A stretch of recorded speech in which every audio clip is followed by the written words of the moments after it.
Olá, como vai? Sou Celso Gioia. Quero falar hoje com você um assunto a respeito do fim dos tempos, que é um assunto importante, as pessoas sempre perguntam a respeito dele, e eu estive refletindo, observando algumas questões que eu quero compartilhar com você. Bem, o que nós observamos é que as divergências entre as pessoas estão cada vez maiores. Todas as pessoas se acham juízas e emitem opiniões. Qualquer coisinha que acontece, as pessoas querem dar opinião. Eu sou contra, eu sou a favor. Ou seja, estamos num grande tribunal e as divergências são enormes. E eu fico pensando, a Bíblia diz que o anticristo vai ser aclamado, aprovado por todos, um governante mundial. Como isso pode acontecer? Será que ele vai usar da comunhão de ideias ou ele vai unir as pessoas pelo amor? Muito difícil, né? Sabemos que aqueles que são maus não se usam das coisas boas, não se valem das coisas boas. Eu entendo que a outra forma de unir as pessoas é a unidade de propósitos. Quando as pessoas têm um propósito só, elas acabam se unindo em torno daquele propósito, que nem sempre pode ser o melhor propósito, mas é um propósito ali que as pessoas se encontram buscando a mesma ideia numa cabeça só, e às vezes é isso que o anticristo vai buscar. Sabe o que causou essa reflexão em mim? A pandemia da Covid-19. Por quê? Porque nós vimos o mundo inteiro falando mais ou menos a mesma língua. Use máscara, use álcool gel, fique distante das pessoas, fique em casa. Então nós percebemos como é que esse um só propósito pode acontecer. Como foi na questão da pandemia, ele aconteceu por causa do medo. As pessoas foram intimidadas. É uma pandemia, algo muito grave, de abrangência mundial, pode matar muitas pessoas. Teve uma pessoa aí que chegou a dizer que ia matar 1 milhão de brasileiros. Chegou nem perto, mas sabe, quem intimida mais, quem amedronta mais, tem mais poder. Numa análise superficial, a gente pode achar que as pessoas se uniram em torno de não contrair o vírus, do coronavírus, e que isso estava sendo priorizado a vida. Mas numa análise mais profunda se percebe que não. De que adianta para uma pessoa ela, por exemplo, estar viva, mas em estado vegetativo? Que adianta ela estar viva, mas presa dentro de uma cadeia ou escrava de alguém ou de alguma situação? Então nós entendemos que nós viemos para ter vida, mas vida em abundância, como disse Jesus. Jesus disse: o ladrão vem para roubar, matar e destruir, mas eu vim para que tenham vida e a tenham em abundância. João 10:10. Eu mesmo, que me julgo uma pessoa experiente, equilibrada, em alguns momentos me peguei incomodado, me sentindo oprimido por conta de alguma coisa que eu nem sabia o que era, alguma coisa interna, emocional, e que eu não sabia reconhecer, mas que me trazia um incômodo, algo que não me fazia bem, simplesmente porque eu estava sujeito a um isolamento que eu não decidi, que eu não escolhi, não sabia se era o melhor. Salomão, em Eclesiastes 6, versos 3 em diante, ele diz assim: se o homem gerar 100 filhos e viver muitos anos, e os dias dos seus anos forem muitos, e se a sua alma se não fartar do bem, e além disso não tiver um enterro digno, digo que um aborto é melhor do que ele. Porquanto inutilmente veio e em trevas se vai, e de trevas se cobre o seu nome. E ainda que nunca viu o sol nem o conheceu, mais descanso tem do que o tal. Salomão está defendendo que para uma pessoa que não conhece o bem, que não tem uma vida digna, era melhor ser abortado. Uma palavra dura, uma palavra forte, mas que espelha isso. Nós viemos para desfrutar do bem, da comunhão com Deus, de coisas boas espiritualmente falando. Se a gente não tem essas coisas, é melhor nem ter vida aqui nesse mundo. Essa palavra de Salomão parece razoável para aqueles que têm fé de que haverá uma vida eterna, uma vida após esta vida. Já os que demonstram medo de morrer, na verdade, eles não acreditam na vida eterna. Devem imaginar que quando uma pessoa morre, ou acabou tudo, ou efetivamente ela vai para um lugar ruim, um inferno, alguma coisa assim. Então, ela vai mendigar qualquer migalha de vida material aqui nesse mundo, quando na verdade a nossa vida plena ainda está por vir. Resumindo, o que nós devemos fazer? Quando formos estabelecer um propósito de vida, um propósito para agir junto com outras pessoas, temos que ter muito cuidado, senão podemos nos unir com pessoas más, incrédulas, carnais, e aí estaremos em volta de um propósito ruim que só pode nos levar para uma situação ruim. Veja, nessa pandemia, o que as pessoas tentavam nos convencer? Primeira coisa, nos tentavam convencer a não conviver com as pessoas amadas, as pessoas que nós amamos, separar pais e filhos, o esposo da esposa, algo terrível para a nossa vida familiar, nossa vida emocional. Segunda coisa, não trabalhe. Nunca vi tanta gente inventando risco de Covid para não ir trabalhar, para faltar no trabalho, para frustrar o seu empregador. Algo terrível. Tentavam nos convencer a abrir mão do direito de sair de casa. Não saia de casa, fique em casa. E tudo isso para atingir que objetivo afinal? Era necessário tudo isso?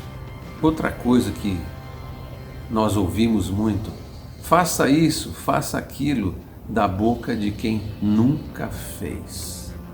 Ouvi tantos políticos dizendo não saia de casa e eles todos os dias fora de casa. Não faça isso e eles todos os dias faziam isso. É uma hipocrisia absurda. Como que uma pessoa tem autoridade para falar para outra não fazer aquilo que ela está fazendo? Faço o que eu digo, mas não faço o que eu faço. Ninguém suporta isso. Ninguém tem autoridade de pedir para o outro fazer aquilo que ela não faz. Quem pede, quem determina tem que ser exemplo. E nós não vimos isso nessa pandemia, tanto de políticos como de artistas, pessoas famosas falando e elas mesmas contraindo a Covid, dizendo que foi no elevador, dizendo que foi inventando moda. É porque eles simplesmente determinaram que nós fizéssemos algo que eles não faziam. Também tentaram nos fazer viver com medo da morte. Não sei quantas mortes por dia, é muito perigoso, foto de covas abertas ou filmagem de gente abrindo covas para colocar pessoas, uma intimidação, uma cultura do medo inacreditável. Tudo isso para manipular as pessoas. Quando você amedronta alguém, você consegue manipular essa pessoa. Porque aí você vem e diz, você precisa ter medo e eu vou cuidar de você, eu vou evitar aquilo que você teme, quando na verdade elas não têm esse poder. Agora, observando tudo isso, nós entendemos o que o anticristo poderá fazer. Exatamente isso. Se valer de alguma coisa que esteja amedrontando as pessoas, e a Bíblia diz que vai haver fome, vai haver guerra, vai haver peste, tudo isso amedrontando a humanidade, e ele vai posar de bonzão, de solucionador dos problemas, mas na verdade vai incutir o medo e vai estabelecer um propósito que não será razoável, um propósito exagerado ou inadequado, distorcido, para manipular e controlar as pessoas. Essa prioridade mal eleita que o anticristo vai se valer, na verdade ele só vai juntar os maus, os incrédulos, aquelas pessoas que já estão com uma direção distorcida. É isso que ele vai fazer. Aliás, nós já estamos bastante treinados ultimamente a eleger prioridades inadequadas, prioridades mal eleitas. Você quer exemplos? Fulano não. Quando na verdade nosso problema não são pessoas, porque pessoas vêm e vão. Nosso problema é a falta de ética.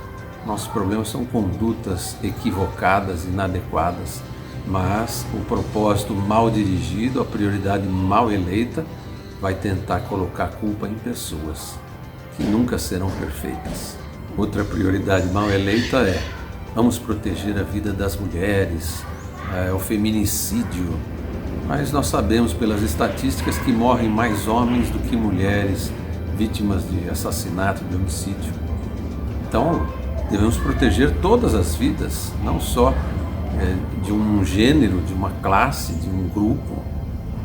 Na verdade, está se buscando criar grupos privilegiados. O Brasil é uma sociedade onde as pessoas buscam o privilégio, e isso é que não deve ser colocado como prioridade para ninguém. A valorização de homossexuais.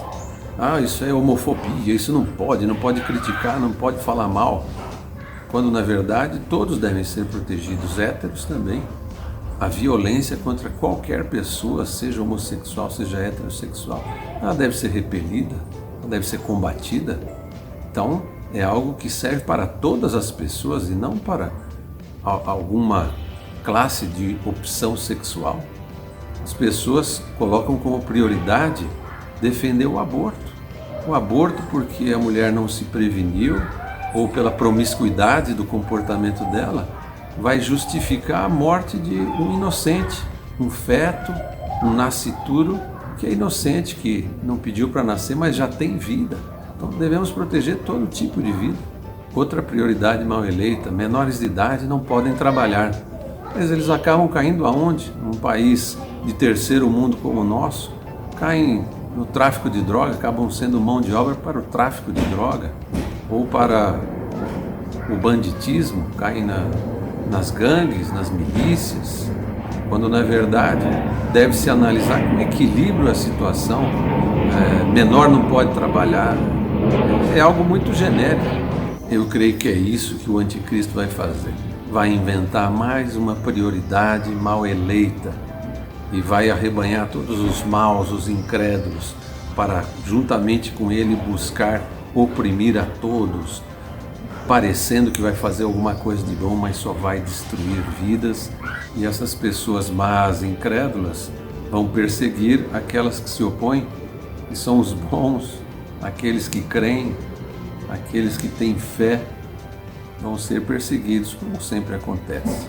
Por isso eu te digo, para finalizar, fique atento, alinhe seus valores com os ensinamentos de Jesus, com o comportamento de Jesus, um comportamento exemplar que só traz coisas boas.